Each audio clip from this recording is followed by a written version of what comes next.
মুহাম্মদ সাল্লাল্লাহু আলাইহি ওয়াসাল্লাম বিশ্ব নবী। তিনি কি নবী? তিনি মানবতার নবী, মানবতার বিশ্বস্ত বন্ধু, মানবতার মহান শিক্ষক। তার মতো সম্মানী আল্লাহর পরে জমিনের উপরে আরশের নিচে আর কেউ নাই। ভালো করে কোন সুবহানাল্লাহ। এত সম্মান আল্লাহ তাকে দিয়েছেন, এইরকম সম্মান পৃথিবীতে কেউ পায় নাই। বিশাল সম্মানের অধিকারী তিনি। সেই মুহাম্মদ সাল্লাল্লাহু আলাইহি ওয়াসাল্লামকে আমরা বানাইলাম, তিনি একজন ধর্মীয় নেতা মাত্র। তিনি শুধু ধর্মীয় নেতা নন, পৃথিবীর সাদা এবং কালো মানুষের ব্যবধান দূর করছেন তিনি। তিনি নারীর অধিকার দিয়েছেন, শিশুর অধিকার দিয়েছেন, শ্রমের মর্যাদা দিয়েছেন। আজকে রিক্সাওয়ালা দেখে যুবক ছেলে কলেজে বা হাই স্কুলে পড়ে, রিক্সাওয়ালার দাড়ি পাকা, এই রিক্সা এদিকে আসো, তুমি তুমি করে কথা বলে। আমাদের ওদিকে বলে, বগুড়ায় বলে না, বলে আহারে। ওই রিক্সাওয়ালার বয়সের চাইতে তার নাতির বয়স হবে। সে তাকে, যেহেতু সে শ্রমিক, কাজ করে খায়, কাজী তার দাম নাই। ঘুষ খায় যেগুলায়, ওগুলার দাম আছে। রিক্সাওয়ালার পয়সার চাইতে হালাল পয়সা কার আছে আমার তো জানা নেই। কি যে কষ্টটা করে, সারাটা দিন অমানবিক পরিশ্রম করে, মাথার ঘাম পায়ে ফেলাইয়া পয়সা উপার্জন করে। আর তুমি তোমার বয়সে বড়, বাপের বয়সী, দাদার বয়সী, তুমি ছাড়া কথা বলতে পারো না? তোমার লজ্জা হওয়া উচিত। তুমি যুবক, এমএ পাস করেছো, চাকরি বাকরি নাই, বিয়ে একটা করে শ্বশুরের গাড়ি গিয়ে চলছো। হাল চাষ করো না, ইজ্জত যাবে। এমএ পাস করছো তো, বেবি ট্যাক্সি চালাবে না, ইজ্জত নষ্ট হবে। তারপরে এই বগুড়ায় বটবটি নাকি আছে, চটপটি না কি বলে, বটবটি, বটবটি, নসিমন, বসিরন, কসিমন, এগুলো হাত দিলে ইজ্জত নষ্ট হবে। তুমি এমএ পাস করলেও রিক্সাওয়ালার দাম বেশি আল্লাহর কাছে, কারণ রাসূল বলেছেন আল কাসিব হাবিবুল্লাহ, সহস্ত উপার্জনকারী ব্যক্তি আল্লাহর বন্ধু। সুবহানাল্লাহ। সুতরাং ইসলাম শ্রমের মর্যাদা দিয়েছে, শ্রমিককে উপর উঠায় দিয়েছে, সমস্ত মানবতার অধিকার দিয়েছে, সমস্ত ধর্মের অধিকার দিয়েছে। আল্লাহ তাআলা কোরআন শরীফে বলেছেন, অন্যের দেবদেবীকে গালি দিও না, কারো দেবতা দেবীকে গালি দিবা না, আল্লাহ নিষেধ করেছেন। কারো মন্দির, কারো প্যাগোডা, কারো গির্জা ভাঙবা না, আল্লাহ নিষেধ করেছেন। সুবহানাল্লাহ বলে। এর চাইতে মানব অধিকার কোথায় পাবেন? ইসলাম যা বলেছে, না জানার কারণেই এক শ্রেণীর লোকেরা বোমা মাইরে ইসলাম কায়েম করতে চায়। এ পাগলের চাইতেও ছাগল, এগুলো পাগলের চাইতেও ছাগল, অধম। আল্লাহ তাআলা তার রাসূলকে বলেছেন, ইন্নামা আনতা মুযাক্কির লাস্তা আলাইহিম বিমুসাইতির। হে রাসূল, আপনাকে পাঠাইছি উপদেশক করে, আপনাকে দারোগা করে পাঠাইলে লাঠি মেরে মানুষের হেদায়েত করবেন কোনো প্রয়োজন নাই। ইন্নাকা লা তাহদি মান আহবাবতা, যারই খুশি আপনি তারে হেদায়েত করতে পারবেন না। হেদায়েতের মালিক জোরে বলেন আল্লাহ, বলেন আল্লাহ, আল্লাহ, আল্লাহ, তিনি হচ্ছেন একমাত্র মালিক হেদায়েতের। তো সেই জন্যে আমার ভূমিকা শেষ। 3টা জায়গায় যে ভুল করছিলাম, এই ভুলগুলি সংশোধন করতে চাই। কোরআনটারে বুঝতে হবে। এখানেও একটা সমস্যা আছে। এক শ্রেণীর লোকেরা বলে কি, যে কোরআন আমরা বুঝবো না, কোরআন আলেমদের কাম, আমরা এটা বুঝবই না। কোরআন ভুল যদি পড়ি আর ভুল অর্থ করি, জাহান্নাম ছাড়া কোনো রাস্তা নাই, এগুলো মৌলবীদের গাড়ি উঠায় দাও, আসো আমরা হাদিস পড়ি। আচ্ছা ভাই, হাদিস হচ্ছে কোরআনের ব্যাখ্যা। হাদিস কোরআনের কি ব্যাখ্যা। হযরতে আব্দুল্লাহ ইবনে মাসউদ রাদিয়াল্লাহু তাআলা আনহু তিনি বলেছেন, আমরা যখন কোনো হাদিস বলি তখন তোমরা ধরেই দেবা এটা আমরা কোরআনের ব্যাখ্যা করতেছি। সুবহানাল্লাহ। এই কোরআনে নামাজের কথা আছে, নামাজের কথা আছে, কিন্তু জোহর কয় রাকাত, আসর কয় রাকাত, মাগরিব কয় রাকাত, তা কি আছে? নাই। এই কোরআনে যাকাতের কথা আছে, কিন্তু সোনা কতটুক হলে, রূপা কতটুক হলে, ধান কতটা হলে, গরু কতটা হলে দিতে হবে, তা কি আছে এখানে? এখানে হজের কথা আছে, কিন্তু কয়বার তওয়াফ করবেন, রামি হেজার কিভাবে করবেন, সাফা মারোয় গিয়ে কি করবেন, উকুফে আরাফা কিভাবে করবেন, তা কি আছে কোরআন শরীফে? নাই। কাজী ব্যাখ্যায় আপনি কখন যাবেন? যখন আসলটা পড়বেন। আপনার কাছে আসলের খোঁজ নাই, আপনি ব্যাখ্যা নিয়ে লাভালাভি করতেছেন, কি আশ্চর্য কথা। এই আকলের উপর আল্লাহ হেদায়েত করুন, বলেন আমিন। আপনি হাদিসের কাছে যাবেন তো কোরআন পড়িয়া তারপরে যাবেন হাদিসের কাছে। আর আপনি যদি বলেন যে কোরআন আমরা বুঝবো না, কোরআন কঠিন, তাহলে আপনি শয়তানের একটা ওয়াসওয়াসায় পড়েছেন। যেখানে আল্লাহ বলছেন আমি সহজ করেছি, কে বলেছে? আল্লাহ। বলেন আরো জোরে কোন আল্লাহ রাব্বুল আলামিন সূরা কামারের ভিতরে একই কথা 4 বার উচ্চারণ করেছেন। আল্লাহ রাব্বুল আলামিন বলেছেন ওয়ালাকাদ ইয়াসসারনাল কুরআনা লিযিকরি ফাহাল মিন মুদ্দাকির। আমি আল্লাহ রাব্বুল আলামিন অবশ্যই কোরআনকে বোঝার জন্য আমি আল্লাহ সহজ করে দিয়েছি। আছে কি কেউ এর থেকে উপদেশ গ্রহণ করার? আল্লাহ বলছেন আমি করছি সহজ, আর আমরা কপাল পোড়া আমরা বলছি কোরআন খুব কঠিন, বুঝবো না, চলো যে আমরা হাদিস পড়ি। আশ্চর্য কথা। এই জন্য কোরআন শরীফ পড়ার সময় বিসমিল্লাহ পড়া বাধ্যতামূলক নয়। কোরআন শরীফ পড়ার সময় বিসমিল্লাহ পড়া বাধ্যতামূলক নয়, কিন্তু আউযু বিল্লাহি মিনাশ শাইতানির রাজিম পড়া বাধ্যতামূলক। ওয়াইজা ক্বারাআতাল কুরআনা ফাস্তাইজ বিল্লাহি মিনাশ শাইতানির রাজিম। যদিও প্রত্যেকটা সূরা শুরু হয়েছে বিসমিল্লাহ দিয়ে। কোরআন শরীফের সূরা সংখ্যা কত? 114। প্রত্যেকটা সূরায় আছে, একটা সূরায় নাই বিসমিল্লাহ। ওটা কোনটা? সূরা তাওবা। তো 114টা সূরা 113টা সূরায় বিসমিল্লাহ আছে, একটাই নাই। সেই অভাব আল্লাহ পূর্ণ করেছেন সূরা আন-নামলে শুরুতে আর ভেতরে 2 বার বিসমিল্লাহ কইয়া 114 পুরো করে দিয়েছেন। তো বিসমিল্লাহ পড়া বাধ্যতামূলক নয়, কিন্তু আল্লাহ তাআলা বলছেন ওয়াইজা ক্বারাআতাল কুরআনা, যখন তোমরা কোরআন শরীফ পড়বে ফাস্তাইজ বিল্লাহ। ফাস্তাইজ আমরের সিগা, হুকুম, আল্লাহ অর্ডার করছেন। শয়তানের ওয়াসওয়াসা থেকে পানাহ চেয়ে নাও। আপনি যদি আউযু বিল্লাহ ছাড়া কোরআন পড়েন ওয়াজিব তরকের গুনাহ হবে। এটা আল্লাহ এত কড়া হুকুম দিলেন কেন? এই জন্য দিয়েছেন শয়তান তোমার কোরআন থেকে দূরে সরাই দেবে। শয়তান তোমার কোরআন বুঝতে দেবে না, এই জন্য তো মানুষ কোরআন বোঝে না। শয়তানে কয় যে এ কোরআন বুঝবা না। কে কয়? শয়তানে কয় কোরআন বুঝবা না। সেই জন্য কোরআনে চুমা দেয়, মাথায় লাগায়, বুকে লাগায়। আচ্ছা, কোরআন বুকে লাগানো চুমা দেওয়া মোটেই নিষেধ নাই। আমি কোরআনে চুমা দেবো না, তুই দেবো কিসে? কোরআনেই চুমা দেবো, এটা মাথায় রাখবো, বুকে লাগাবো। কিন্তু চুমা দেওয়াই কি সব এখন আমাদের কপালটা ফুটছে না এই পৃথিবীতে। আমি যদি প্রশ্ন করি বগুড়াবাসীকে, আমি জানি বগুড়ার লোকেরা খুবই সুশিক্ষিত, মার্জিত, সব দিক থেকে ভালো, আলহামদুলিল্লাহ। আমি যদি প্রশ্ন করি যে এই পৃথিবীতে সব থেকে লাঞ্ছিত, অবহেলিত, মার খাওয়া জাতি কোনটা? কি জবাব দেবেন? মুসলমানেরা। ফিলিস্তিনে কারা মার খায়? আফগানেরা কি? কাশ্মীর, বসনিয়ায়, চেচনিয়া, ইরিত্রিয়ায়, সারা দুনিয়ায় মার খায় মুসলমানেরা। অথচ একটু লক্ষ্য করেন, অথচ পৃথিবীতে অন্তত 50টার মতো দেশ আছে মুসলমানদের করতলগত, হাতের মুঠায়। কটা দেশ? 50টা দেশ। পৃথিবীতে যে ওয়েলথ আছে, সম্পদ, এর 1/50 ভাগ, অর্থাৎ অর্ধেকেরও বেশি সম্পদ মুসলমানদের হাতে। পেট্রোল, গোল্ড, রাবার, কয়লা, সিলভার, কটন, এই উল্লেখযোগ্য সম্পদ মুসলমানদের হাতে। 1/50 ভাগ মুসলমানদের হাতে।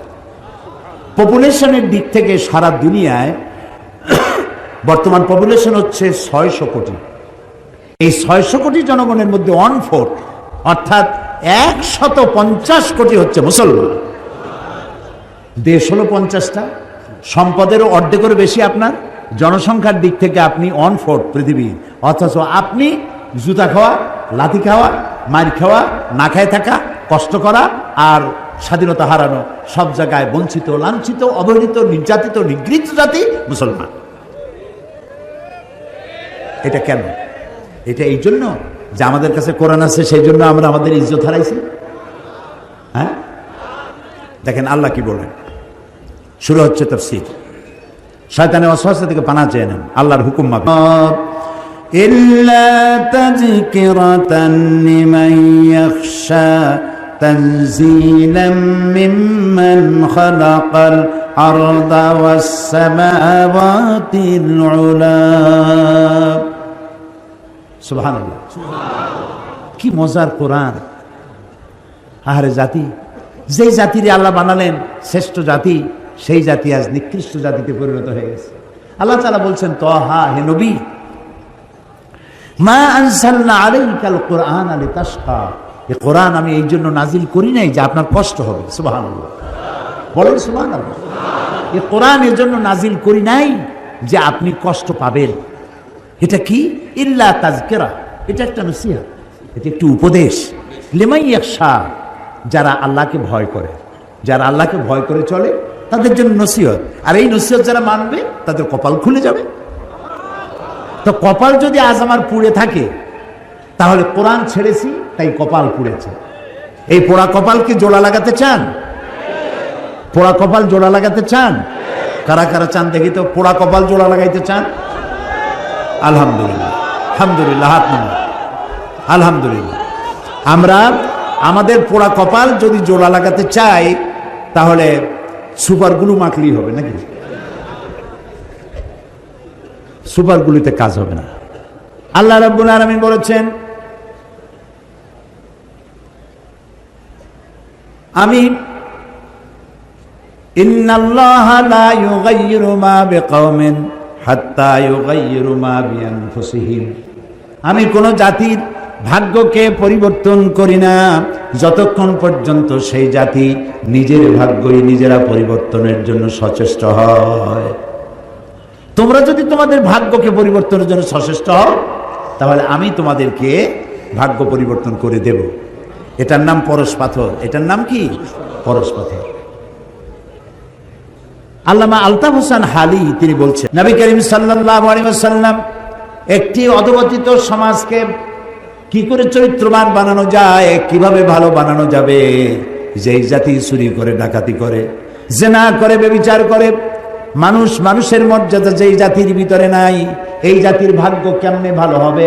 হেরা পাহাড়ে বসে তিনি চিন্তা গবেষণা করতে লাগলেন। 40 বছর বয়স যেদিন পূর্ণ হয়ে গেল, আল্লাহ তাআলা কোরআন নাজিল করে দিলেন। হেরা পাহাড় থেকে কোরআনের আয়াত নিয়ে তিনি দুনিয়ায় অবতীর্ণ হলেন, দুনিয়ায় এলেন। কোরআনের সংস্পর্শে যারা এলো, জিরো গুলি সব হিরো হয়ে গেল। আল্লাহু আকবার, আল্লাহু আকবার, আল্লাহু আকবার। হযরত ওমর, যিনি আল্লাহর নবী হত্যা করতে আসছে, সাধারণ মানুষ না, আল্লাহর নবী হত্যা করা কত বড় কঠিন কাজ। সে রাসূলকে হত্যা করতে আসছে। এই কোরআন যখন তেলাওয়াত শুনলেন, এই জায়গাটা ঠিক আমি যেখান দিয়ে তেলাওয়াত করতেছি, এই জায়গাটা তিনি তেলাওয়াত শুনছিলেন, জীবনের পরিবর্তন হয়ে গেল। তিনি চিন্তা করলেন, এই কথা তো মানুষের কথা হইতে পারে না, এত সুন্দর মানুষ বানাবে কি করে? এটা তো আল্লাহ চ্যালেঞ্জ করেছেন। পৃথিবীতে সব জিনিসের নকল বেরোয়, আসল বেরোবার আগেই নকল বেরোয়। আর নকলে তো বাংলাদেশ ভালো চ্যাম্পিয়ন।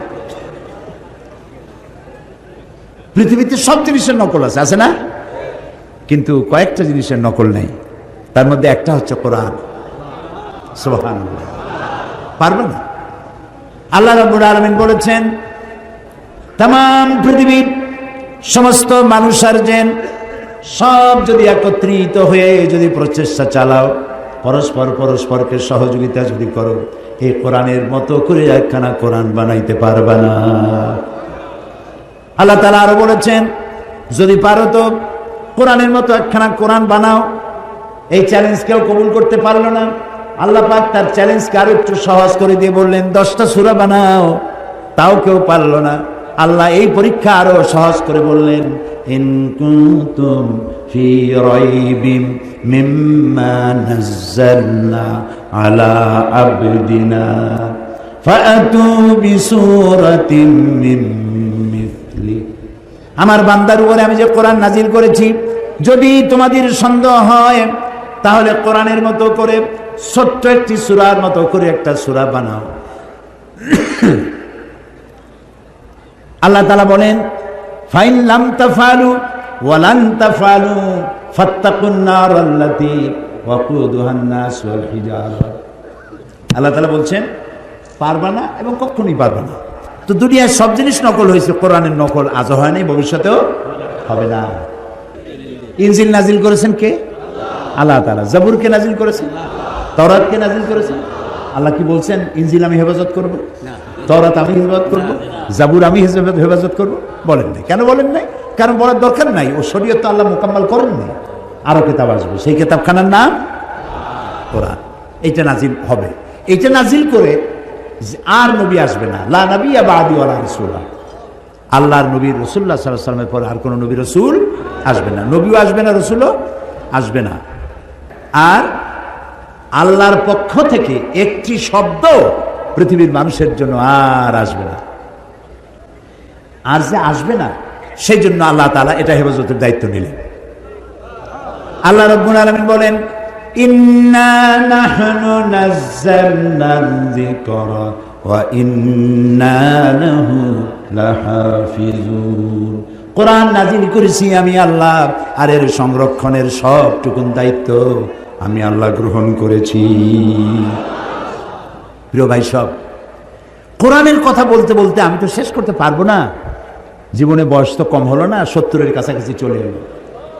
এই 70-এর কাছাকাছি বয়সের অর্ধ শতাব্দী, প্রায় 50 বছর কোরআনের খেদমতে নিয়োজিত আল্লাহ রাখছিলেন।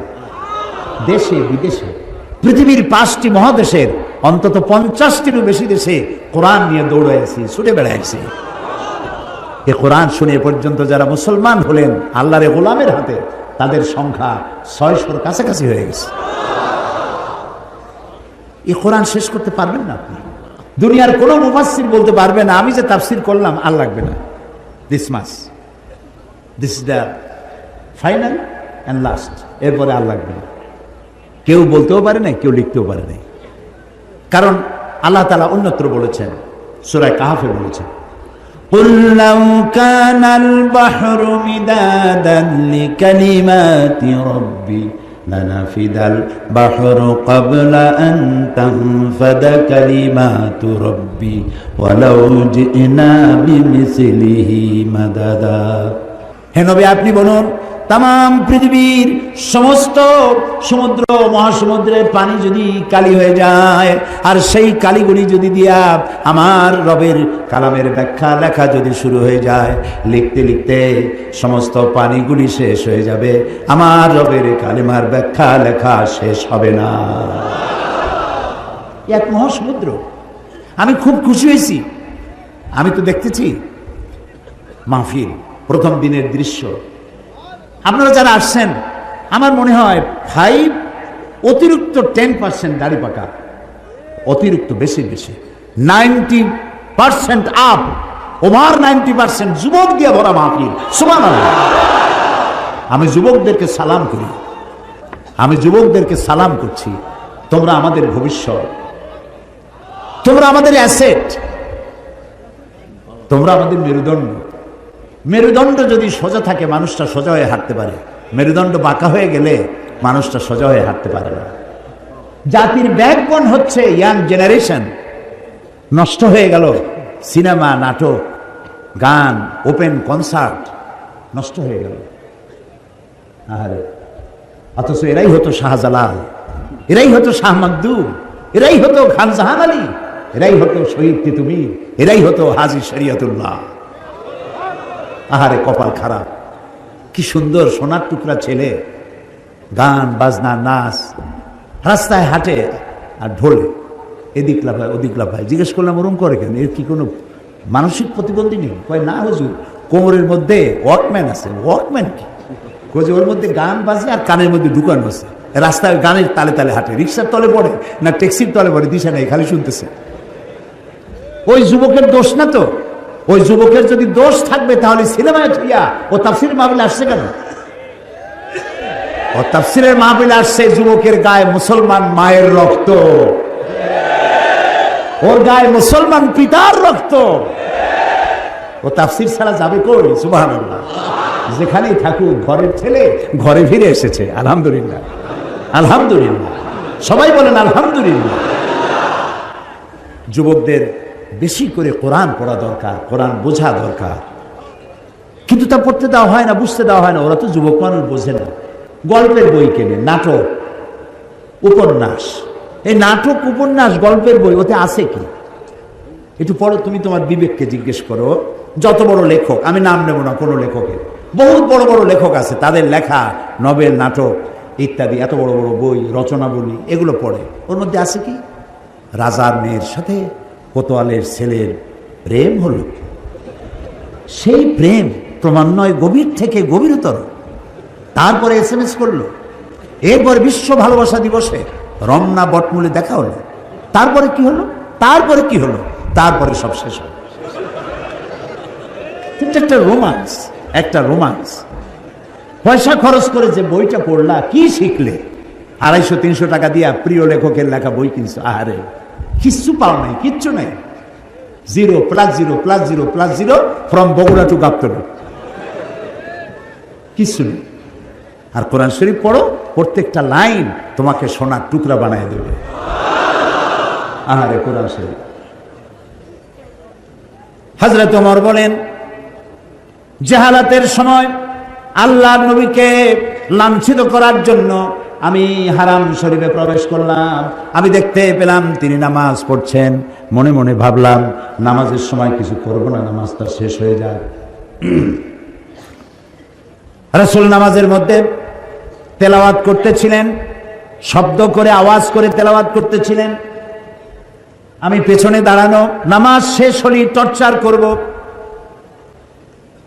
তেলাওয়াতে এত মজা লাগলো, মজা তো লাগবেই, একে তো কোরআন, আর তেলাওয়াত করতেছেন তিনি যার উপরে নাজিল হয়েছে। সুবহানাল্লাহ, সুবহানাল্লাহ, আল্লাহু আকবার। কি মজা! যার উপরে নাজিল হয়েছে তিনি তেলাওয়াত করছেন। হযরত ওমর বলেন, তেলাওয়াত শুনে মনটা পাগল হয়ে গেল।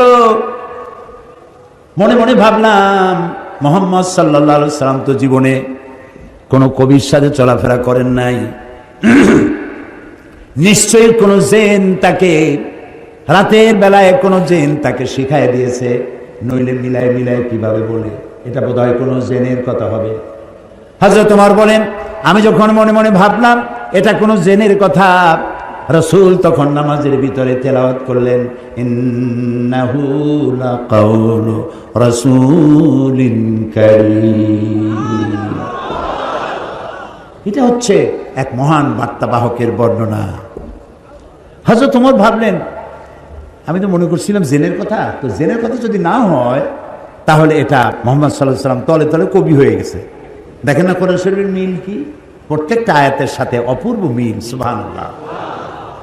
হযরত ওমর যখন বললেন, আমি মনে মনে ভাবলাম নবীজি কবি হয়ে গেছেন, অমনি তিনি নামাজের ভিতরে তেলাওয়াতে তিনি পড়লেন, ওয়ামা হুয়া বিকাউলি শাইরিন কালিলাম মা তুমিনুন। না না না, এটা কোনো কবির কথা নয়, তোমরা খুব কমই বিশ্বাস স্থাপন করে থাকো। হযরত ওমর বলছেন, আমি অবাক হচ্ছি, আমি মনে মনে চিন্তা করি আর ওইটার জবাব আসে নামাজের মধ্যে, তোমার আশ্চর্য কথা। তাহলে তো শুধু কবি না, উনি গণক হয়ে গেছে, তা নাহলে মনের কথা বুঝে কেমনে? হযরত ওমর বলেন, আমি যখন ভাবলাম মুহাম্মদ সাল্লাল্লাহু আলাইহি ওয়াসাল্লাম গণক হয়ে গেছেন, তখন আমি শুনতে পেলাম তিনি তেলাওয়াত করতেছেন, ওয়ামা হুয়া বিকাউলি কাহিনিন কালিলাম মা তাযাক্কারুন। না না না, এটা কোনো গণকের কথা নয়। আল্লাহু আকবার। হযরত ওমর বলছেন, আমার কাছে মনে হচ্ছিল যেন আমার পায়ের তলা থেকে মাটি সরে যাচ্ছে। কি আশ্চর্য! মনে মনে যা চিন্তা করি তারই জবাব আসে। আচ্ছা, এটা জেনের কথা নয়, কবির কথা নয়, গণকের কথা নয়, তবে এটা কি? যেই না মনে আমার প্রশ্ন উদয় হলো, তবে এটা কি? অমনি রাসূল আবার তার তেলাওয়াতের মধ্যে তিনি, রাসূল তেলাওয়াত করতেছেন, তিনি তো জানেন না যে পিছনে ওমর দাঁড়াইয়া অঙ্ক মিলাইতেছে। সুবহানাল্লাহ। এ কুদরত কার? রাসূলুল্লাহ দোয়া করতেন, আল্লাহ ওমরাইনের জন্য তো দুই ওমরকে আল্লাহ তুমি ঈমান আনার তৌফিক দিয়ে দাও। দুই ওমর, এক ওমর হলেন ওমর ইবনুল খাত্তাব, আর আরেকজন হলো ওমর ইবনুল হিশাম আবু জাহল। এই দুই ওমরের জন্য তিনি দোয়া করতেন, আল্লাহ ওদের নেতৃত্ব দেওয়ার দারুণ কোয়ালিটি, এই লোকগুলো আমার হাতে দিয়ে দাও, ইসলামের জন্য দিয়ে দাও। আল্লাহু আকবার। তো রাসূলের দোয়া একজনের জন্য কবুল হয়েছে, হযরত ওমর ইবনুল খাত্তাবের জন্য। হযরত ওমর বলেন, আমার চোখের সামনে প্রশ্নবোধক চিহ্ন ঘুরতেছে, এটা জেনের কথা নয়, কবির কথা নয়, গণকের কথা নয়, তবে এটা কি? যখনই মনে মনে চিন্তা করছে তবে এটা কি, অমনি নবীজি তেলাওয়াত করলেন, তানজিলুম মির রাব্বিল আলামিন। এটা হচ্ছে আল্লাহর পক্ষ থেকে নাজিল করা, নাজিলকৃত কিতাব। সুবহানাল্লাহ। হযরত ওমর তিনি বলছেন, আমার কাছে মনে হচ্ছিল ইসলাম ঈমান তার নিজস্ব শক্তি নিয়ে যেন আমার কলিজার মধ্যে গেড়ে বসতেছে। কিন্তু তখনও হেদায়েতের সময় আসে নাই বলে তখনও তিনি ঈমান আনতে পারেন নাই। পরবর্তী সময় সূরার আমি যেখান থেকে তেলাওয়াত করলাম সূরা তাহা, এই তেলাওয়াত শুনছিলেন।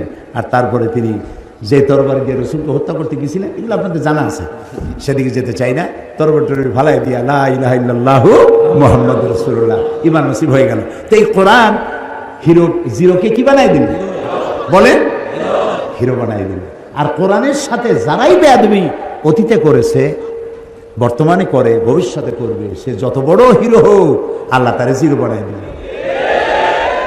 ও বগুড়ার যুবকেরা, বগুড়ার যুবকেরা, তোমরা কি জিরো হতে চাও না হিরো হতে চাও? যুবকদের উচ্চ কণ্ঠে শুনতে চাই, তোমরা কি হতে চাও? তোমাদেরকে হিরো বানাবে এই কোরআন। সুবহানাল্লাহ, সুবহানাল্লাহ।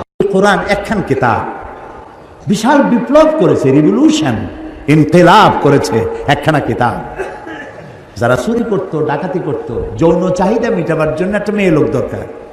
সেই মেয়ে লোকটা কার বউ, কার মা, কার মেয়ে দেখার কোনো চিন্তাই করতো না, তারা সে কামটা করত। মানুষকে কেন হত্যা করব না, অমুকের সম্পদ কেন লুট করব না, এর কোনো যুক্তিসঙ্গত কারণ তাদের মাথায় ঢুকতো না। এইরকম একটা জাতি চুরি করতো, ডাকাতি করতো, মরুভূমির মধ্যে উট চড়াইতো। এই কোরআন মরুভূমির রাখালদেরকে দিগ্বিজয়ী সেনাপতি বানিয়ে দিল। এই কোরআন মরুভূমির উটের রাখালদেরকে, ভেড়া দুম্বার রাখালদেরকে ন্যায় বিচারক বাদশা বানাই দিল, বিচারপতি বানাই দিল। আস্থা দুনিয়া, অর্ধেকটা পৃথিবী মুসলমানদের পায়ের তলায় এনে দিল। সুবহানাল্লাহ। এই সেই কোরআন, যে কোরআনকে তোমরা ছেড়েছো, যে কোরআনকে আমরা ছেড়েছি। কোরআন বুঝতে চেষ্টা করি নাই। এ কোরআনের নাম কোরআন, এটার নাম কি? এটার নাম কোরআন, এটার নাম হুদা, এটার নাম শিফা, এটার নাম জিক্র, এটার নাম নূর, এটার নাম তানজিল, এর নাম কিতাব। এই নামগুলি কি আমার বাপের বানানো? আমার বানানো? এই নামগুলি কার? আল্লাহ তাআলা। ওয়াল্লাহি আমি আপনাদেরকে আমার বাপের গল্প শুনাইতে আসিনি, আজে বাজে গাঁজাখুরি কেসা কাহিনী শুনাইতে আসিনি। কোরআনের ওয়াজ করে তো কুল পাইনি। এক শ্রেণীর লোক আছে যারা ওয়াজ করতে আসা আজে বাজে গল্প কেসা কাহিনী বলে মানুষ কান্দাই টান্দাইয়া তারপরে সর্বনাশ করে থুয়ে গেল। অনেক রাত শুনলো ওয়াজ, বাড়ি যখন যায় লোকেরা জিজ্ঞেস করে এত রাত কোথায় ছিলাম? অমুক জায়গায় গেছিলাম। কেন? ওয়াজ শুনতে গেছিলাম। কি ওয়াজ? সাংঘাতিক ওয়াজ। কে ওয়াজ করলো? ও সাংঘাতিক বক্তা। তাছাড়া ভাই সবই যখন সাংঘাতিক, কি শুনলো তার দু একটা মানুষ শোনাও না। কই এত সময় শুনছি, তার একটা কথাও যদি আমার মনে থাকে। এগুলোর তো কোনো দাম নেই। ওয়াজ হচ্ছে, যুবকরা আসে না কেন? তাফসীর শুনতে আসে।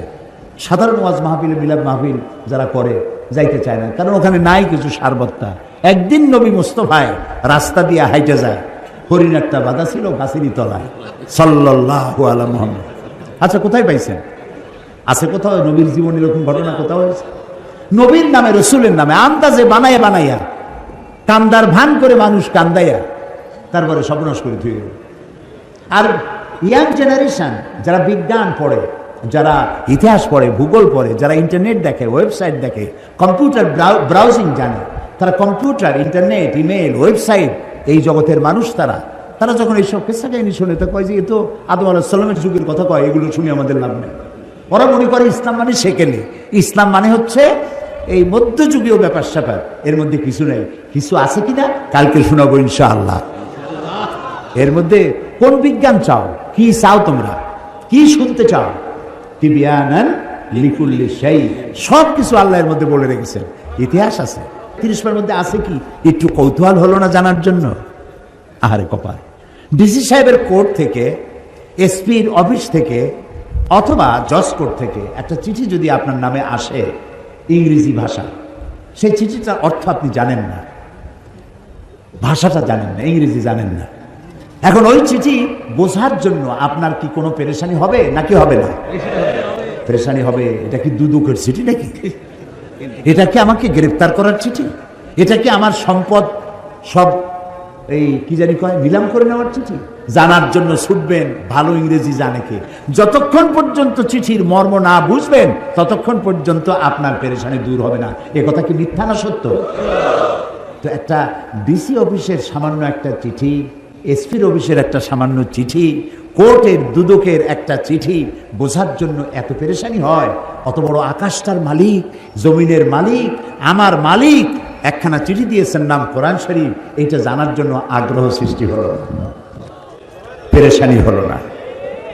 আহারে পোড়া কপাল, সারাটা জীবন সূরা ফাতিহা দিয়ে নামাজ পড়লাম, অর্থও জানি না, ব্যাখ্যাও জানি না। আহারে কপাল, বদকিসমত এই জাতি। এই কোরআনের, এই কিতাবের যতগুলি নাম আছে তার মধ্যে একটি নাম হচ্ছে কোরআন। এটাকে আমরা হুদা যদি বলি অনেকে চিনবে না, ওই কি এর হুদা, হুদা মানে বরিশালের ওদিকে হুদা মানে খালি, হুদাহুদি বলে। হ্যাঁ হুদা, এখানে কি বলে? আচ্ছা না বললেও কোনো এক সময় বলবেন। তো হুদা বললে বুঝবে না, তানজিল বললে বুঝবে না, নূর বললে বুঝবে না, সেবা বললে বুঝবে না। সব থেকে কোন নামে চেনে এটাকে? কোরআন। তারপরে ফোরকান বললেও চেনে, তারপর চিন্তা করে ফোরকান তো চারকান, এটা কি, ওটাও বুঝবে না। কোরআনই ভালো করে বুঝবে। তার প্রথম নামটাই হলো কোরআন। কোরআন মানে কি? কোরআন শব্দের অর্থ হচ্ছে বহুল পঠিতব্য, বহুল পঠিত, যা বারবার পড়তে হয়। এই যে নাম, সার্থক নাম, কোরআনের চাইতে বেশি পড়া হয়েছে পৃথিবীতে এরকম একখান বইয়ের নাম আপনি বলেন, বললে আমি পুরস্কার দিয়ে যাব। নাই, পৃথিবীতে এমন একটা মুহূর্ত নাই যখন কোরআন শরীফ পড়া হয় না। ভাবতে পারেন যে আমার এখানে যখন রাত 1টা বাজে তখন তো সারা দেশ ঘুমাই গেল, তখন কোরআন শরীফ কেরা পড়ে? আরে ভাই, আপনার এখানে যখন রাত 1টা, আমেরিকায় তখন দিনের 1টা, ওরা তখন জোহর পড়তেছে। আপনার জোহর আরেকজনের আসর, আপনার এশা আরেকজনের ফজর। সারা পৃথিবীতে সময়ের এই যে ক্লাইমেট এবং টাইম, এই টাইমের যে পরিবর্তন, সময়ের পরিবর্তনের ভিত্তিতে পৃথিবীতে একটা মুহূর্ত এমন নাই যে পৃথিবীর কোথাও না কোথাও কোরআন শরীফ তেলাওয়াত করা হচ্ছে না। এটাই একমাত্র কিতাব যা মানুষ বুঝেও পড়ে, না বুঝেও পড়ে, রাতেও পড়ে, দিনেও পড়ে। সুবহানাল্লাহ। আর যারা পড়ার সুযোগ পায় না, শোনারও সুযোগ পায় না, মাসে অন্তত একবার তারাবিতে গোটা কোরআন শোনার ব্যবস্থা করা হয়েছে। কিন্তু এইটা ঠিক না যে শুধু আমি শুনবো। কোরআন বহুল পঠিত, এর থেকে বেশি পড়া হয়েছে এমন কোন কিতাব পৃথিবীতে নাই। এক।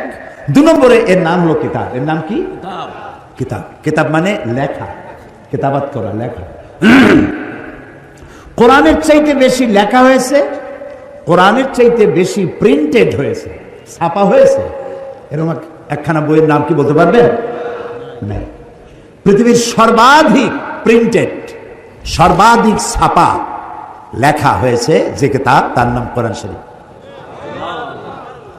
বাদশাহ ফাহাদ বিন আব্দুল আজিজ, কোন দেশের বাদশাহ? সৌদি আরব। আল্লাহ জান্নাতুল ফেরদাউসের মেহমান বানাই, আল্লাহর ঘরে যেভাবে সাজাইছে, মদিনারে যে সোনার মদিনা বানাইছে, সুবহানাল্লাহ। এখানে শেষ নয়, আমাকে তিনি 3 বার রাষ্ট্রীয় মেহমান করেছিলেন। তখন আমি একবার এমপি থাকা অবস্থায়, আর একবার এমপি টেমপি কিছু না, ওই সময় 2 বার। এমপি থাকা অবস্থায় যেবার উনি দাওয়াত দিলেন রাষ্ট্রীয় মেহমান করে, সেইবারে আমার সাথে সঙ্গে যারা ছিলেন পৃথিবীর বেশ কয়েকটা দেশের মেহমান, মদিনা শরীফে নিয়ে মুজাম্মা মালিক ফাহাদ, ফাহাদ প্রিন্টিং প্রেস দেখানো হলো। ফাহাদ প্রিন্টিং প্রেস হচ্ছে পৃথিবীর সব থেকে বড় প্রেস, এর থেকে বড় প্রেস দুনিয়ায় নাই। সেই প্রেস দেখাইতে নিয়ে গেল আমাদেরকে। দেখলাম এরকমের সাদা কাগজ, মেশিনের মধ্য থেকে সাদা কাগজ বেরোচ্ছে, আর এক মেশিনে ঢুকতেছে প্রিন্ট হচ্ছে, আর এক মেশিনে ঢুকতেছে কাট হচ্ছে, কাটিং হচ্ছে, আর এক জায়গায় বাইন্ডিং হচ্ছে, আর একদিকে বক্সের মধ্যে যাচ্ছে, বাইন্ডিং হলো, বক্সে ঢুকলো, ট্রাকে উঠলো, প্লেনে উঠলো, সারা দুনিয়া চলে গেল। প্রতি ঘন্টায় এই কোরআন শরীফ ছাপা হয় 900 জেল, প্রতি ঘন্টায়। আর 30টা ভাষায় ট্রান্সলেটেড হয় বিনা মূল্যে, ফ্রি অফ কস্ট, বিনা মূল্যে 30টা ভাষায় তরজমা তাফসীর হয়ে সারা পৃথিবীতে প্লেন ভর্তি করে দুনিয়া ছড়ায় দিচ্ছে বাদশাহ ফাহাদের প্রেস থেকে। আল্লাহ তুমি তার বেহেশতের, বড় বেহেশতের মর্যাদা সম্পন্ন জায়গায় জান্নাতুল ফেরদাউসে তুমি তাকে মেহমান বানায় নাও। আমি বলতেছিলাম ফাহাদের ফজিলত বলছি না, বলছি যে কিসের ফজিলত? কোরআনের ফজিলত। এর থেকে বেশি পড়া হয়েছে এমন কিতাব দুনিয়ায় নাই, এর থেকে বেশি ছাপা হয়েছে এমন কিতাবও পৃথিবীতে নাই। আরো একটা চ্যালেঞ্জ শুনুন, পৃথিবীতে এমন কোনো উল্লেখযোগ্য ভাষা নাই যে ভাষায় কোরআন শরীফ ছাপা হয় নাই, অর্থাৎ কোরআনের তর্জমা হয় নাই। তবে কোরআন কোনো অবস্থাতেই বাংলায় উচ্চারণওয়ালা কোরআন শরীফ আপনাদেরকে না কেনার জন্য আমি অনুরোধ করব। যারা কোরআন শরীফ পড়তে পারেন না, বাংলা উচ্চারণে কোরআন শরীফ পাওয়া যায় বাজারে, তারা এটা কেনেন। আপনাকে বুঝতে হবে এটা আরবি ভাষা, এটা ইংরেজি নয়, ফার্সি নয়, উর্দু নয়, নাগরি নয়, হিন্দি নয়, রোমান নয়, ইটালিয়ান নয়, ফ্রান্স নয়, এটা আরবি। এটা কি আরবি? এর প্রত্যেকটা অক্ষরের আলাদা আলাদা প্রোনাউন্সিয়েশন আছে, তাজবিদ আছে, উচ্চারণ পদ্ধতি, মাখরাজ, উচ্চারণ পদ্ধতি আলাদা। আপনি যদি রাসূলুল্লাহ বলেছেন যে কেউ তো এমন আছে কোরআন পড়ে আর কোরআন তারে লানত করে, সুতরাং বাংলায় লেখা এটা আপনি পড়বেন না। আপনি কোনো আলেমের কাছে, যিনি বিশুদ্ধ তেলাওয়াত করে, তার কাছ থেকে তেলাওয়াত করবেন, তা না হলে পরে মারাত্মক ভুল হবে। কি ভুল হবে? যেমন দেখলেন আরবিতে দাল, জিম, ঝা, দ, এই কতগুলি অক্ষর আছে, এর উচ্চারণ কি দিয়ে করবেন? বর্গ জ দিয়ে করবেন, অন্তর জ দিয়ে করবেন, আর তো নেই, শেষ। কিন্তু উচ্চারণ সঠিক হবে না। তোয়া, জোয়া, আইন, অফ, এর উচ্চারণ আপনি কিভাবে করবেন? ছোট কাপের উচ্চারণ না হয় একটা ক দিলেন, বড় কাপের উচ্চারণ যদি 50টা ক এক জায়গায় লাগান, তো আপনি কক কক করতে করতে তো মুরগির মতো খালি থাকবে, উচ্চারণ তো হবে না। কুল মানে হচ্ছে বলো, আর কুল মানে খাও। তো কুল হুয়াল্লাহু আহাদ, বলো হে নবী আল্লাহ একক। এখন আপনি যদি বলেন কুল হুয়াল্লাহু আহাদ, তাহলে অর্থ হবে খাও, আল্লাহ এক। বলেন নাউযুবিল্লাহ। ইদা জা নাসরুল্লাহি ওয়াল ফাতহু, ইদা জা নাসরুল্লাহ, সদের উচ্চারণ আলাদা। আপনি যদি সদের উচ্চারণ জানেন না, আপনি বললেন ইদা জা নাসরুল্লাহি ওয়াল ফাতহু, তাহলে নুন সিন রা হলো, অর্থ দাঁড়ালো কি? ইদা জা নাসরুল্লাহি ওয়াল ফাতহুর অর্থ হলো যখন আল্লাহর পক্ষ থেকে সাহায্য আসবে। আর ইজা জা নাসরুল্লাহি ওয়াল ফাতহু যদি বলেন, তার অর্থ দাঁড়াবে আল্লাহর পক্ষ থেকে যখন শকুন আসবে। দেখছেন কত পরিবর্তন হয়ে গেল। এই জন্য কোরআনকে আপনাকে প্রথমে শিখতে হবে, কোরআনকে বুঝতে হবে।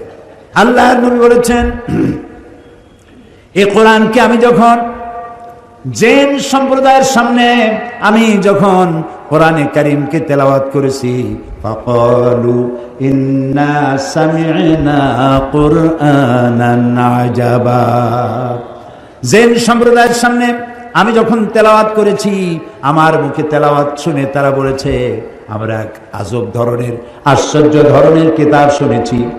ইয়াহদি ইলা রুশদি ফামান্না বিহ, এ কোরআন যে শুনে কোরআন তাকে হেদায়েতের রাস্তা দেখায়, আমরা কোরআন শুনলাম আর ঈমান আনলাম। নবীজি বললেন জেনেরা আমার মুখে তেলাওয়াত শুনে তারা পড়ে নিল লা ইলাহা ইল্লাল্লাহু মুহাম্মাদুর রাসূলুল্লাহ, তারা কালেমা পড়ে মুসলমান হয়ে গেল।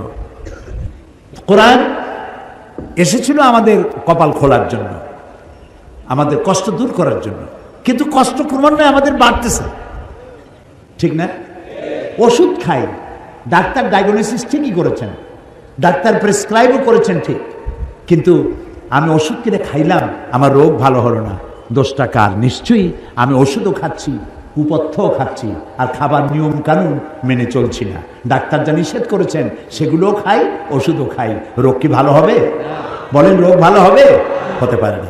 কোরআন আমার কাছে আছে, আল্লাহ বলছেন কষ্ট দূর করার জন্য কোরআন দিছি, কিন্তু আমি কষ্টের জ্বালায় অস্থির। তার অর্থ দাঁড়ালো এই, কোরআন ঠিকই আছে কোরআনের জায়গায়, আমি কোরআন বুঝি নাই এবং কোরআনকে যথাযোগ্য মর্যাদা আমি দেই নাই।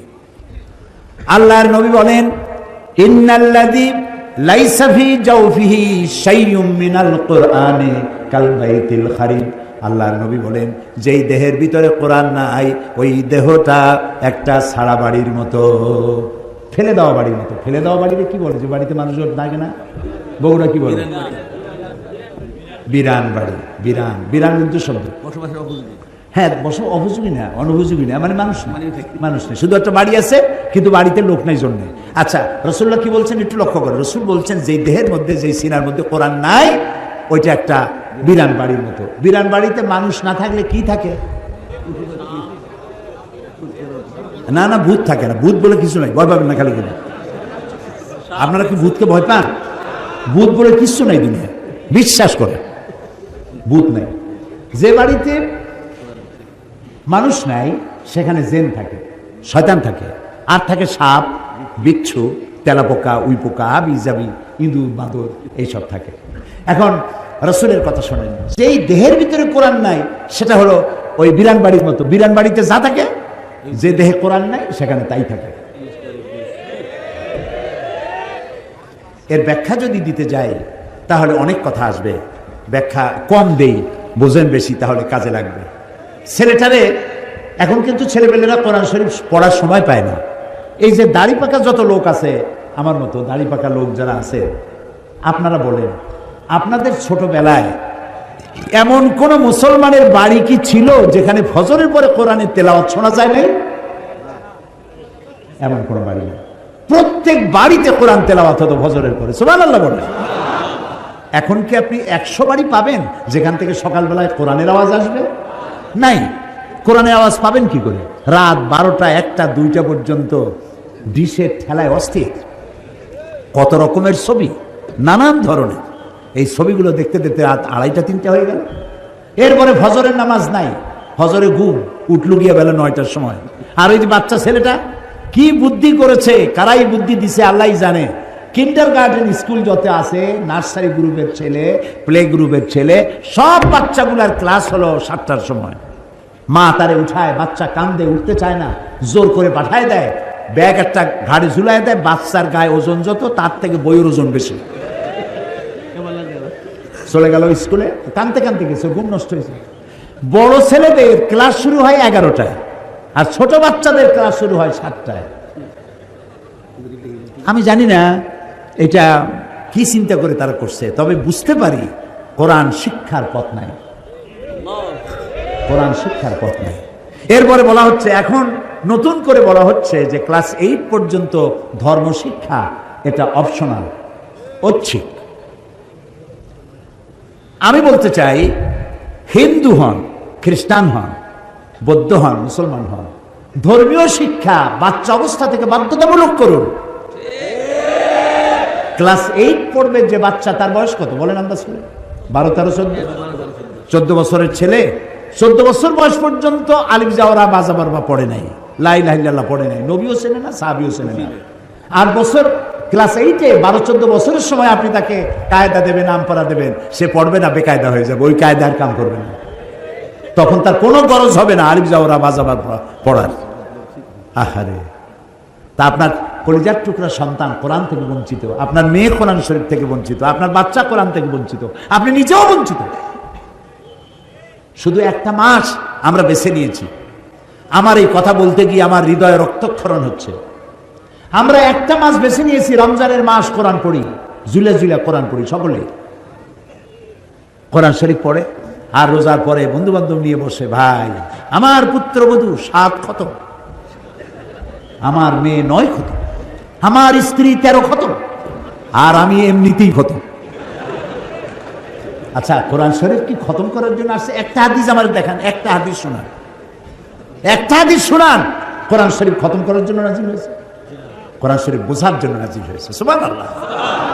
এই জন্য কোন কোন সাহাবীর এক একটা সূরা শেষ করতে 6 মাস, 1 বছর লেগে যেত। এটা কি এই জন্য যে তারা কোরআন জানতেন না, আরবি জানতেন না? এটা এই জন্য ছিল, 1 লাইন পড়েছেন, 2 লাইন পড়েছেন, বুঝেছেন, বাস্তব জীবনে ইমপ্লিমেন্ট করেছেন, বাস্তব জীবনে কাজে লাগাইছেন, আবার পড়েছেন, আবার বুঝেছেন, আবার আমল করেছেন। গোটা কোরআন এভাবে আমল করার পরে এই সাহাবীরা যখন বেচা কেনা করতেন, ব্যবসা বাণিজ্য করতেন, জমি জমা চাষাবাদ করতেন, বিয়ে শাদী করতেন, রাজনীতি অর্থনীতি করতেন, সমাজ চালাতেন, আর রাস্তা দিয়ে হাঁটতেন, তখন মানুষ দেখে বুঝতে পারত যেন জীবন্ত কোরআন শরীফ চলাফেরা করছে,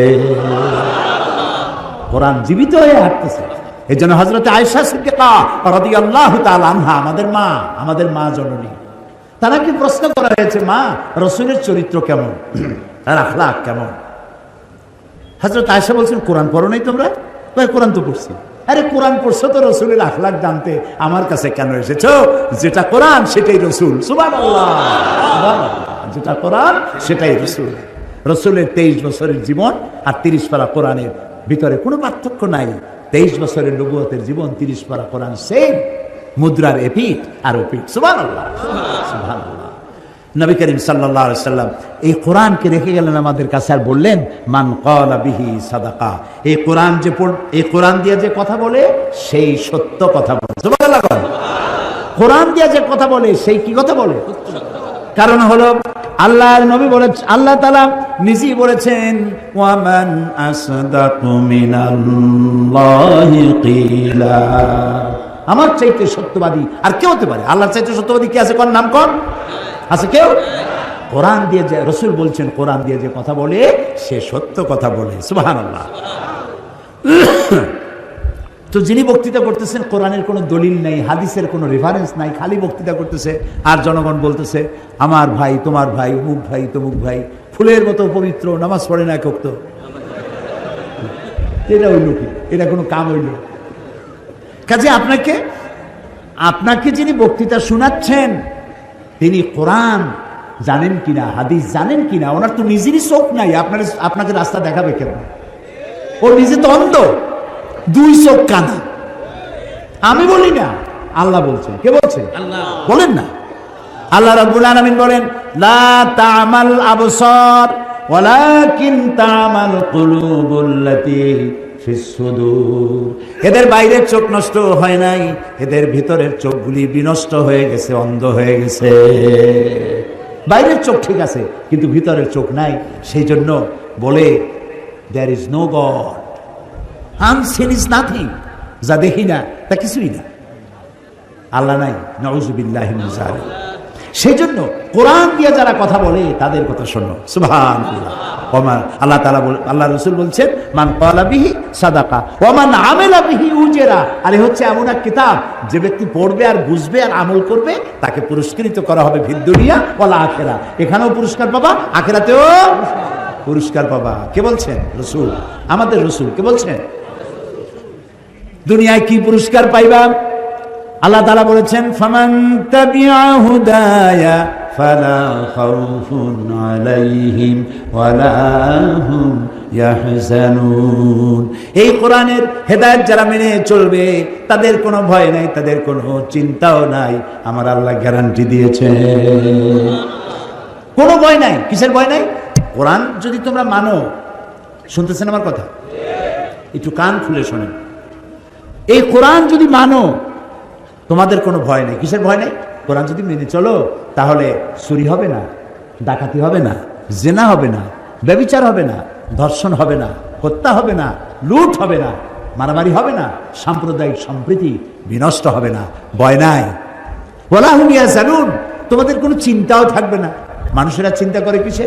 চিন্তা করে খাবারে, বস্ত্রে, চিকিৎসা, শিক্ষা, বাসস্থানের, হিউম্যান রাইটস, মৌলিক মানবিক অধিকার, এই অধিকারের চিন্তা করে। আল্লাহ কয় কোরআন মানো, তাহলে এই অধিকারের চিন্তাও করা লাগবে না, এগুলোও পেয়েছে। আল্লাহ তাআলা কোরআনে কারিমে বলেন, ওয়ালাউ আন্না আহলাল কুরা আমানু ওয়াত্তাকাউ লাফাতাহনা আলাইহিম বারাকাতিম মিনাস সামাই ওয়াল আরদ। আল্লাহ তাআলা বলেন, জনপদের লোকেরা, দেশের লোকেরা যদি আমার উপর ঈমান আনে, 2টা কাজ যদি করে, আমার উপর ঈমান আনবে আর আমাকে ভয় করার নীতি অবলম্বন করে চলবে, তাহলে আমি আল্লাহ রাব্বুল আলামিন আকাশ আর জমিনের সব বরকতের দরজা তাদের জন্য খুলে দেব। এরকম আসতে বলেন সুবহানাল্লাহ। তো আল্লাহ তাআলা বরকতের দরজা খুলে দেবেন বলে ওয়াদা করেছেন। এই কোরআনটা মানতে হবে। তো মানবেন কি করে? আগে তো বুঝতে হবে, তবে না মানবেন। বুঝিই তো না, তো মানবো কি? সত্য কিনা বলে? খালি খতম করে, বিপদ আপদ আসলে খতম করে, আর অনুষ্ঠানের শুরুতে বরকতের জন্য তেলাওয়াত করে। দোকান ওপেন করবে, ওইখানে একটু তেলাওয়াত করে। তোমার একটু তেলাওয়াতের জন্য, আর ওই দোকান ওপেন করবা, জনসভা শুরু করবা, সেই জন্য একটু তেলাওয়াতের জন্য আল্লাহ কোরআন শরীফ নাযিল করছে। কাম নাই আর কিছু। তো আল্লাহ তাআলা দুনিয়া শান্তি দিবেন, আখিরাতেও শান্তি দিবেন। এরপরে আল্লাহ তাআলা বলছে, আল্লাহ নবী বলছেন, ওয়ামান হাকামা বিহি আদালাত, আর এই কোরআন দিয়া যে বিচার ফয়সালা করবে সেটাই হবে সঠিক বিচার, এর থেকে ইনসাফপূর্ণ, এর থেকে জাস্টিস আর কিছুই হতে পারে না। জাস্টিস হচ্ছে কোরআন দিয়ে বিচার করা। কি দিয়ে বিচার করা? এখানে সব আছে। সন্ত্রাসীদের বিচার কিভাবে করবেন, মদখোরের বিচার কিভাবে করবেন, চোরের বিচার কেমনে করবেন, ডাকাতেরটা কেমনে করবেন, আছে না সব কোরআন শরীফে? আছে। অনেকে আন্দাজে বলছেন আছে, আর অনেকে বোঝেন না, সেই জন্য বলেন নেই, জানেন না। কোরআন শরীফ পড়েন, সব বুঝতে পারবেন। এর মধ্যে সব কিছুই আল্লাহ তাআলা বলে দিয়েছেন। বিচারটা যাতে সঠিক হয় সেজন্য ন্যায় বিচারের প্রতীক বলা হয় কোন জিনিসটাকে? একটু বলেন তো, পরীক্ষা দিলে আমি আপনাদের পরীক্ষা নিচ্ছি। হ্যাঁ, দাঁড়িপাল্লা। যারা বলতে পেরেছেন গোল্ডেন 5। আপনারা বলতে পেরেছেন যে ন্যায় বিচারটা ন্যায় হলো কিনা তার মানদণ্ড হচ্ছে মিজান, দাঁড়িপাল্লা, যা দিয়ে মাপা হয়। ইনসাফ কি মুকদ্দাস তারাজু, এটা হলো ইনসাফের জন্য পবিত্র মিজান। এই মিজান দুনিয়াও লাগবে, আখিরাতেও লাগবে। কিয়ামতের দিন আল্লাহ তাআলা মিজান রেখেছেন। এখন আমি এটা প্রায় বলে থাকি যে বিচারটা কিভাবে হবে। একজন আর একজনের একটা চোখ তুলে ফেলেছে, এগুলো তো করে আজকাল, প্রায় শুরু হয়ে গেছে। চোখ উঠাই ফেলায়, হাত ভাঙ্গে ফেলায়, পাও ভাঙ্গে ফেলায়, কয় যে আমাকে সাথে না থাকলে ঠ্যাং ভাঙ্গে হাতে ধরাই দেব। তো ঠ্যাং ভাঙ্গে হাতে ধরাই দিল, হাঁটবে কেমন? কি অন্যায় কথা। তো একজন যদি আরেকজনের ঠ্যাং ভাঙ্গে, আমাদের দেশে যে প্যানেল কোড আছে, যে বিচার আছে, এই বিচার পদ্ধতিতে প্রচলিত আইন অনুযায়ী 2 বছরের জেল হলো, আর ধরেন 50,000 টাকা জরিমানা হলো। এখন এই বিচারটা সঠিক হলো কিনা সেটা বোঝার জন্য দাড়িপাল্লা নিয়ে আসেন। দাড়িপাল্লার এক পাশে রাখেন ভাঙ্গা ঠ্যাং, আর এক পাশে রাখেন 2,000 টাকা আর 6 মাসের জেল। এবার দাড়ি ধরে টান দেন, সমান হবে? যদি জেলের মাত্রা আরো বাড়াই দেই, জরিমানার মাত্রা আরো বাড়াই, হবে না। কি হলে হবে? আর একখান ঠ্যাং। এই কোরআন শরীফে আল্লাহ তাআলা বলেছেন, হাতের বদলে হাত, পায়ের বদলে পা, চোখের বদলে চোখ, দাঁতের বদলে দাঁত, জানের বদলে জান। এখন একখান ঠ্যাং ভাঙছে, ভাঙ্গা ঠ্যাং এক পাল্লায় দেন, আর যে ভাঙছে ওর ঠ্যাং ভাঙ্গে আর এক পাল্লায় দেন, দাড়ি ধরে টান দেন, সমান সমান হয়ে যাবে। ওমান হাকামা বিহি আদালা। সৌদি আরবে যায় দেখেন, রাজতন্ত্রের সাথে আমাদের বিরোধ আছে, ইসলামের বিরোধ। রাজতন্ত্র আমরা মানি না, ইসলামও মানি না, সেটা ভিন্ন কথা। কিন্তু সেখানে কোরআনের কিছু আইন চালু আছে। এই যে হারাম শরীফে গেছেন না আপনারা অনেকে, যারা যাইতে পারেন নাই, আল্লাহ যেন যাওয়ার তৌফিক দেন। অন্তত কাবা শরীফ, সুবহানাল্লাহ, এটা দেখার তৌফিক যেন আল্লাহ আমাদের সবাইকে দেন। এই কাবা শরীফে যখন আজান হয়, আমি দেখছি যে আল্লাহ মানুষের পরীক্ষায় ফেলাইছে। এই কাবা শরীফের চতুর্দিকে এত সব দোকান, হায় হায় রে, কি সব দোকান। বাইতুল মুকাররমে নিউ মার্কেটে যতগুলি সোনার দোকান আছে, সব সোনা এক জায়গায় করলেও ওর একটা দোকানের সোনার সমান হবে না। ইলেকট্রনিক্স গুডস, নানান ধরনের কাপড়, নানান ধরনের আপনার বিভিন্ন রকমের শৌখিন দ্রব্যাদি, অভাব নাই। চতুর্দিকে দোকান খোলা। আজান হয়ে গেল, সব দোকান বন্ধ হয়ে গেছে। মুহূর্তের ভিতরে আজান হয়ে গেল, আপনি যদি 5 লক্ষ রিয়ালের খরিদ্দার হন, আপনার কাছে বিক্রি করা হবে না। আজান হয়ে গেছে, দোকান বন্ধ। তাদের এই ঈমান আছে, এই 5 লক্ষ নিলাম না, আমি আল্লাহর নামাজের জন্য হারাম শরীফে যাচ্ছি, 10 লক্ষ রিয়ালের খরিদ্দার আল্লাহ নামাজের পরে আবার দিয়ে দেবে। আল্লাহ দেন। দোকানগুলো বন্ধ হয়ে গেল। তারপরে নামাজের পর সব দোকানে আসলো। তা আমি যেটা দেখলাম যে এখানে আল্লাহ তাআলার কি মেহেরবানি, মানুষের আল্লাহ পরীক্ষা ফেলাইছে। একদিকে কাবা শরীফ কালো, কালো একটা ঘর, এই ঘরটার কোনো শৈল্পিক সৌন্দর্য নাই, কালো পাথর দিয়ে গড়া আর কালো গেলাপ দিয়ে ঢাকা। কিন্তু আমি জীবনে আল্লাহ আমাকে বহুবার নিয়েছেন, বহুবার নিয়েছেন। কাবা শরীফের দিকে যখন চোখ পড়ে, আমার কাছে মনে হয় যেন সারা পৃথিবীর সব সৌন্দর্য কাবার গায়ে লাগানো। এবং মোস্ট পাওয়ারফুল ম্যাগনেটিক জিনিস দিয়ে এটাকে তৈরি করা হয়েছে। দেখলেই মনে হয় আমাকে ডাকতেছে, আমার কাছে আয়, আমার কাছে আয়। সুবহানাল্লাহ। একদিকে একটা কালো ঘর, আর একদিকে সোনার দোকান, কম্বলের দোকান, জায়নামাজের দোকান, তসবির দোকান, আতরের দোকান। মানুষ আল্লাহ ইমানের পরীক্ষা ফেলাই দিয়েছে, এই কালো ঘরটা দিয়ে তাকায় থাকো না নামাজ পড়ে সালাম দিয়ে সব দোকানে চলে যাও। এটাও দেখতে চান আল্লাহ তাআলা।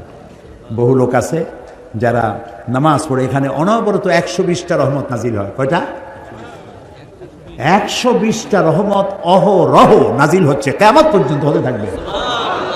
যারা তাওয়াফ করতে থাকবে তারা পাবে 60টা, যারা নামাজ পড়বে তারা পাবে 40টা, আর যারা তাকায় থাকবে, শুধু ঘরের দিকে তাকায় থাকবে, তারা পাবে 20টা। সুবহানাল্লাহ, সুবহানাল্লাহ। এত মানুষ, লক্ষ লক্ষ মানুষ, নারী আর পুরুষ, কি সুন্দরী সুন্দর মানুষ, এত সুন্দর মানুষ আপনি কয় জায়গায় দেখবেন। নানান রঙের মানুষ আসতেছে, পূর্ণিমার চাঁদকে হার মানায় দিতে পারে এইরকম সুন্দরী নারীরা আসতেছে। রাত 3টা, 3টার সময় সুন্দরী, পরমা সুন্দরী যুবতী নারী কোন পুরুষ সঙ্গী ছাড়া একাকিনী চলে গেল, কাবা শরীফ তাওয়াফ করলো, লাখো পুরুষের মধ্য দিয়ে নামাজ পড়লো, তেলাওয়াত করলো, মুনাজাত করে ফিরে গেল। কোন পুরুষের বাবা আর হিম্মত নাই, একবার চেহারা দেখেছে, ভালো লেগেছে বলে দ্বিতীয়বার চেহারা উপভোগ করার জন্য নারীর দিকে আর তাকায় না। সুবহানাল্লাহ, সুবহানাল্লাহ। পৃথিবীর কত জায়গা ঘুরলাম, দেখা যায় বড় বড় অনুষ্ঠান থেকে নারীরা নির্যাতিত হন, হারায় যান, সম্ভ্রম হারান। হাজার হাজার বছরের ইতিহাস। মক্কা শরীফ থেকে, মদিনা শরীফ থেকে, মুজদালিফা থেকে একটা নারী ঘটিত দুর্ঘটনা ঘটেছে বলে কোনো খবর কানে আসছে? আমাদের পিতা আবুল আম্বিয়া, সমস্ত নবীদের পিতা ইব্রাহিম আলাইহিস সালাম এই ঘর বানিয়ে বলেছিলেন, রব্বি জাল হাযাল বালাদা আমিনান।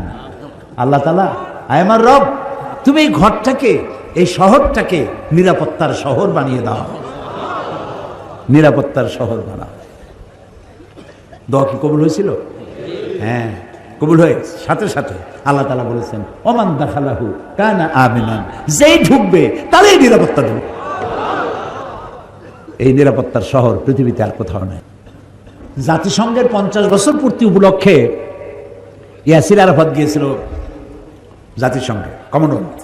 তখন আমার মাহফিল ছিল নিউ ইয়র্কে, ম্যানহাটনে। ইয়াসির আরাফাতের নিরাপত্তা দেওয়ার জন্য ওদের হাতে যত যা ছিল সব ব্যবস্থা করেছে। তারপরেও এই নিউ ইয়র্ক শহরে মানুষের নিরাপত্তা নাই, চুরি ডাকাতি খুন অহরহ হচ্ছেই।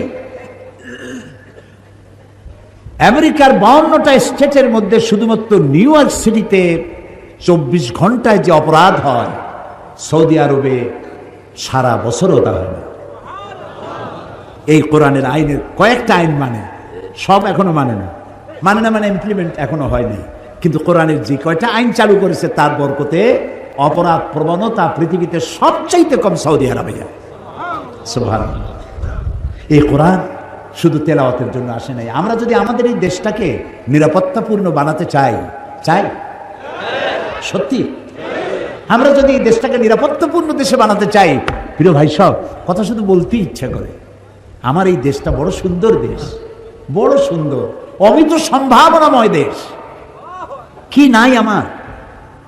সব থাকতে আমি আজ ফকির। 56,000 বর্গ মাইলের এই স্বাধীন সার্বভৌম দেশটির অনেক কিছু আছে। এর মাটি দারুণ উর্বর, বৃক্ষ সম্পদ দিয়ে ভরা, এর নদী নালা, হাওড় বাওড়, বিল খাল মাছ দিয়ে ভরা। এ মাটির উপরে অসংখ্য গবাদি পশু, আর এই মাটির উপরে যে মানুষগুলি বিচরণ করে, এ মানুষগুলি বড়ই পরিশ্রমী, মানুষগুলি ধর্মপ্রাণ, সহজ সরল মানুষ, কিছু চায় না। প্রত্যেক দিন মেয়ে লোকেরা চায় না বেনারসি শাড়ি পরাইতে হবে, জামদানি শাড়ি পরাইতে হবে। পুরুষগুলি চায় না যে আমাদেরকে বাসমতির চাউল দিয়ে বিরিয়ানি খাওয়ানো লাগবে। সামান্য রিকোয়ারমেন্ট, একটু শান্তিতে থাকতে চাই, যে ঠ্যাং ভাঙ্গি হাতে ধরাই দিতে চাই, এটা যেন না চায়। বাড়িতে থাকতে পারি, দরজাটা অন্তত দিয়ে চুরি মারা থেকে বাঁচতে চাই, এইটুক চায়। মানুষগুলি ভালো, ধর্মপ্রাণ। আমার দেশের সবাই ধর্মপ্রাণ, হিন্দুরাও ধর্মপ্রাণ। আপনি দেখেন গ্রামে গঞ্জে যান, আমি যে এলাকার, আমার এলাকায় 3টা ইউনিয়ন আছে, 3টা ইউনিয়নের মধ্যে কেউ পানি খায় না। পানি না খেলে কি খায়? জল খায়। এত হিন্দু। আমি সেই সব এলাকায় গেলে মহিলারা আসেন, পুরুষেরা আসেন, মহিলারা মাথায় ঘোমটা পরা, ধর্মপ্রাণ। তারা পূজা করে, সিঁদে কপালে সিঁদুর লাগায়, হাতে শাখা পরে, স্বামীর সেবা করে। এরা ধর্মপ্রাণ। আমাদের দেশে বৌদ্ধ যারা, তারাও ধর্মপ্রাণ। আমাদের যারা খ্রিস্টান, তারাও ধর্মপ্রাণ। মুসলমানরা তো বটেই। আমার দেশের মতো এত বোরকা কোথায় আছে? সুবহানাল্লাহ, আলহামদুলিল্লাহ বলেন। এত টুপি কোথায় আছে? পৃথিবীর কোন দেশে কোরআনের কথা শোনার জন্য এইভাবে মানুষ বসার জায়গা না পায় দাঁড়ায় থাকে? আল্লাহু আকবার, আল্লাহু আকবার। আমার দেশের মানুষগুলি বড় ভালো, মাটি ভালো, মানুষ ভালো। এই মাটির তলায় রয়েছে অনেক সম্পদ, যে গ্যাস আছে, জেনারেশনের পরে জেনারেশন যদি এটাকে সঠিকভাবে কাজে লাগাতে পারে তাহলে এই গ্যাস ফুরাবে না, এত গ্যাস আছে। আমার আছে কয়লা। দিনাজপুরে বড় পুকুরিয়ায় যে কয়লা খনি আছে, এশিয়া মহাদেশের সব থেকে শ্রেষ্ঠ কয়লার খনি দিনাজপুরে বড় পুকুরিয়া। আর ভূতত্ত্ববিদরা বলেন কয়লার খনির নিচেই থাকে ডায়মন্ডের খনি। অসম্ভব নয় যে আমার দেশে ডায়মন্ডের খনিও আছে।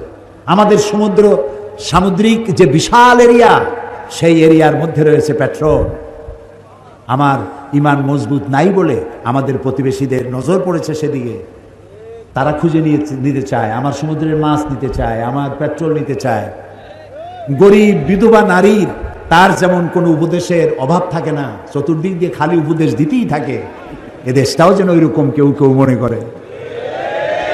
তো আমার দেশে, আমার এই সুন্দর দেশটাকে, আমার কোনো অভাব নাই। 15 কোটি সর্বোচ্চ সম্পদ হচ্ছে মানব সম্পদ। 15 কোটি মানুষের 30 কোটি কর্মীর হাত।